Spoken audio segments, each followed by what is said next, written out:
सूर के पद में से 2 जो पैराग्राफ है उसके बारे में तो मैंने वैसे भी आपको पढ़ा ही रखा है, व्याख्या समझा रखी है। और चारों के बारे में 2 तो वीडियो अपलोड किया है, 2 आज वापस करने जा रही हूँ। जिनको समझ में नहीं भी आया होगा उस समय, तो आप एक बार वीडियो सुन करके अच्छी तरह से समझने का प्रयास करना, ठीक है। अब तीसरा पद जो है, हमारे हरि हारिल की लकड़ी, ये आपके पास किताब है, किताब के साथ क्या करना है देख लेना, देखते जाना और इस व्याख्या को स्पष्ट करते जाना। गोपियाँ कहती हैं, हे उद्धव, आप अपने ज्ञान उपदेशों के द्वारा हमारे मन को श्री कृष्ण से विमुख करने की व्यर्थ चेष्टा मत कीजिए, क्योंकि श्री कृष्ण तो हमारे लिए हारिल पक्षी की लकड़ी के समान हैं। जैसे हारिल अपने पंजों में लकड़ी को हर समय पकड़े रहता है, उसी प्रकार श्री कृष्ण भी हमारे मन से पल भर को अलग नहीं रहते। हमारे मन, वचन और कर्म से नंद के पुत्र को अपने हृदय में हमने दृढ़ता पूर्वक बसा रखा है। जागते, सोते, सपनों में, दिन में और रात में हमारे मुख से कृष्ण कृष्ण की ही रट निकलती रहती है। जैसे कड़वी ककड़ी को चखते ही सारा मुंह असहनीय कड़वाहट से भर जाता है, उसी प्रकार आपके ये ज्ञान उपदेश हमारे कानों में पड़ते ही हमारे हृदय को कड़वा कर देते हैं। हे उद्धव, आप हमारे लिए कैसा रोग लेकर आए हैं जिसे हमने न कभी देखा, न सुना और न अनुभव किया है।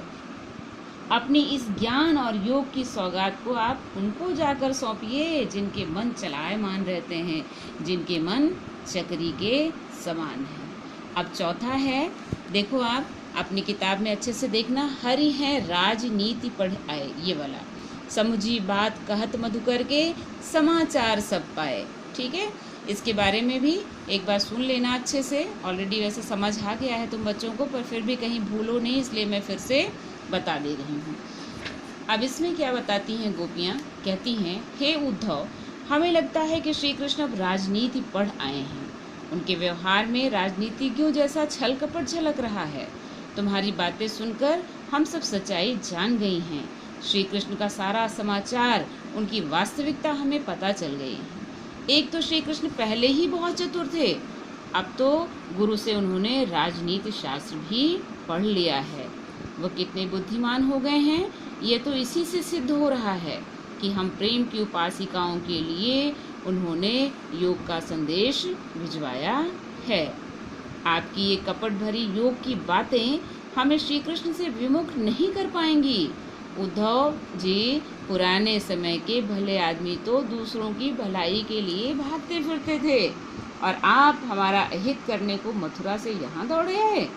चलो, आप हमारे साथ इतनी ही भलाई कर दो कि श्री कृष्ण जाते समय जो हमारा मन चुरा कर ले गए थे वह हमें वापस कर दें। राजनीति का अर्थ तो राजा द्वारा पालनीय कर्म और कर्तव्य होते हैं।